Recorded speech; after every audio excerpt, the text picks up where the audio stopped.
I'm going to attempt to split it today. If you saw the last video, you saw I got it down to the point where everything's kind of everything's out of the way, ready to go. We didn't get it on camera, but got it up on blocks and kind of got the weight just off of the front end. Going to get the forks in here, split it here, take that away, and then break the engine away whilst it's kind of, you know, floating in space. I'm going to put this on a time lapse so you can watch it as we go on. It might cut off, I don't know. But yeah, I like working on this tractor. This tractor's really, really fun to work on. It's not a little tractor, it's not fiddly, it's not got rotten bolts, rust is not really an issue.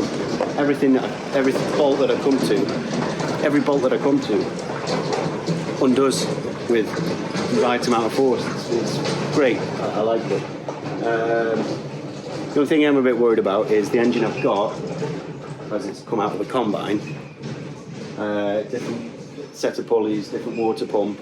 I think the fan might be a bit high, so there might be a little bit of head scratching going on when it gets to the front. The back, I'm sure the flywheel, I don't know, correct me if I'm wrong, I'm sure the flywheel will bolt to the crank. If so, that back end shouldn't be much to worry about.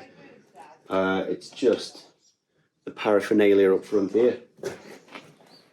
Let's get into it.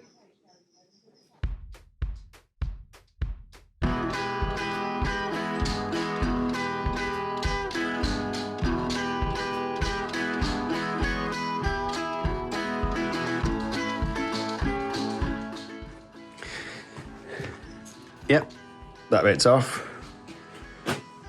Turns out I probably couldn't have got the sump because I wanted to take the sump off, but I don't think you can take the sump off with the tombstone on because that kind of sits over it. So I wanted to take that off while still on the tractor. Changed my mind, thinking it'd be easier to lift the engine with it on, save strapping around the crank and whatnot. It turns out I couldn't have done it anyway. So here we are at this point. Engine's floating now. Sat on some logs under there, sturdy woodwork, and I need to figure out where best to put this. Where just keeps. I'm going to wrap these up, just keep the old pipes clean and whatnot. It's going to want to sit and go whoop. So I just want to put it somewhere a bit flat.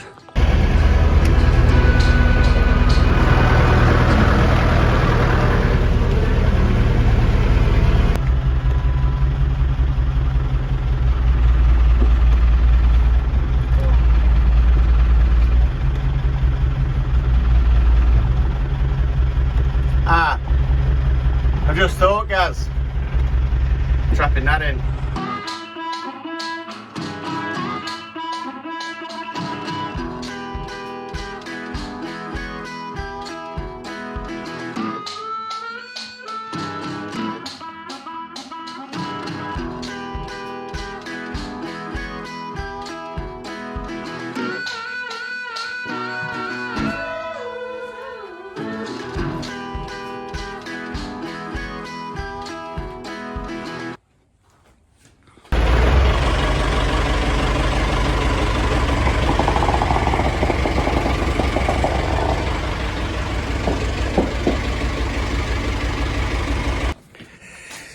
Right, people of YouTube, as you just saw, engine is now out.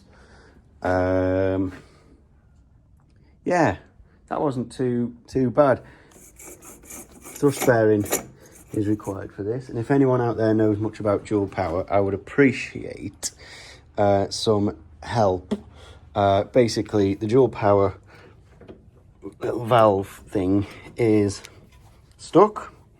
Now, I don't know if it's supposed to be that way, you know, it requires drive in order for it to work, or so I could build it up, it'd be okay, or do I need to have a look at it while it's all off? If you know anything about dual power, drop something in the comments and I would be forever grateful. But yeah, engine's out, a bit of moisture in here, but by the time it's all, I've got to take all this off because all that's got to go on the new engine. Don't know what the flywheel's like on the other engine, but I know for a fact that this whole assembly works. So I might be surprised, it might even be the same flywheel. But anyway, that whole unit there, at least I've got one. Sump needs coming off. I think the sump will end up going on the other engine, assuming that the bottom pattern is the same, which I think it is. I've got to weigh up what's going on here on the front end because it's different paraphernalia on the front of that other engine. But anyway, I think we're on to a winner.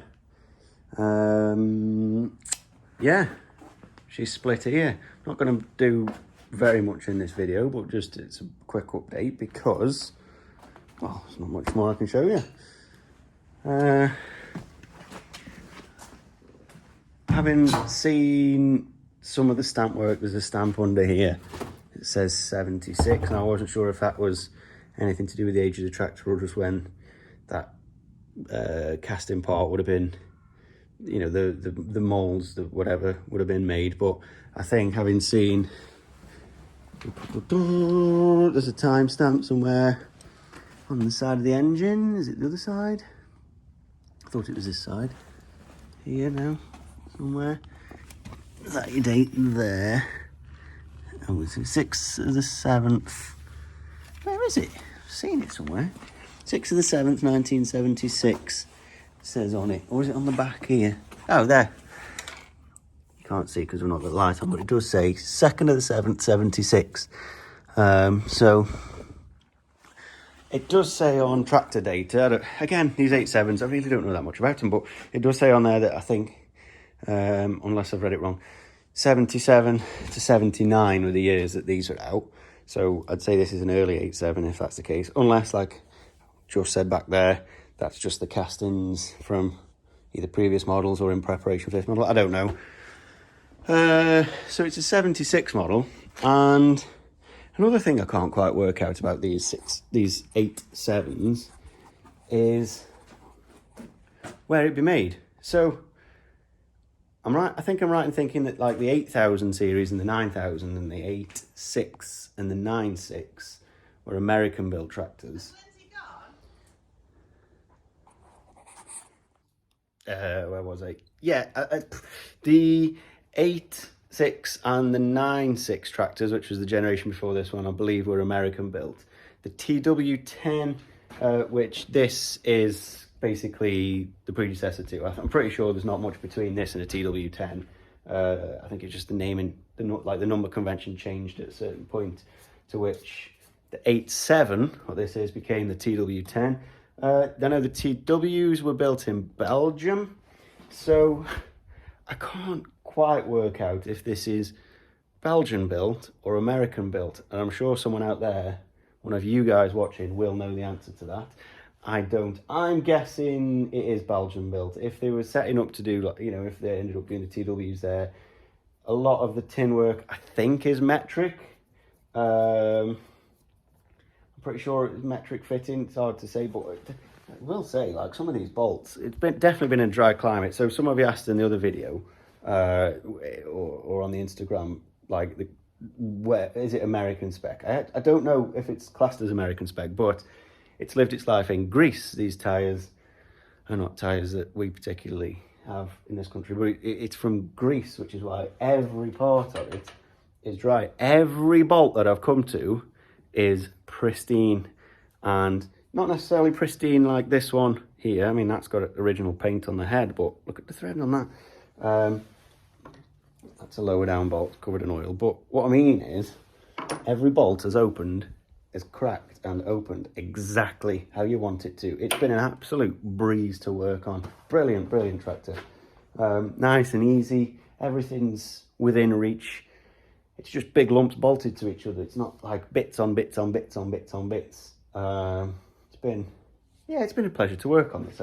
So, yeah, going back to my original point, look at this here. Side bolts. If I'd been in a hedgerow here in England, that's bigger than I thought, hang on. That there it's 1976, and I tell you what, I don't care that it's not got a cab. I don't care that it's two-wheel drive. If you see my Instagram, then you probably know that no cab, like open cab two-wheel drive, is actually what I really like. So that's ideal for me because they're always on the cheaper end of the scale. But the fact that that's kind of a spec that'll come in from a country like this means I've had a right. I do like this tractor. It means I've had exactly what I want out of it. It's the right setup. It's like an American style prairie type tractor, but no cab, and the two-wheel drive, which I really like. Yeah, going back to the no cab thing, I realised that, on the 1,000 mile trip with the old David, the old David Brown, the old 25D, doing 1,000 miles on that with no cab was brilliant. It must be what it's like to be on a motorbike. You're just out in the open and you're with the elements and you're kind of just free and you can see everything. Doing the 500 miles and having spent countless hours in a cab tractor, it's not the same. There's just something about it. It's just a bit claustrophobic. Open cab all the way for me, all the way. I know you get rained on, but it's something like working outside. It's just, I can't wait to get this up and running. Yeah, that's it. If you want to keep following this build, then hit that subscribe button, give us a like, drop us a comment, ask us any questions. I'm not saying I can answer much about this because I really don't know that much about these old Fords. I'm figuring it out as I go. This is the first Ford, other than the old standard Fords and that we've got, first Ford like this that I've had anything to do with. So, if anything, I might be asking you questions. But, yeah, see you in the next vid.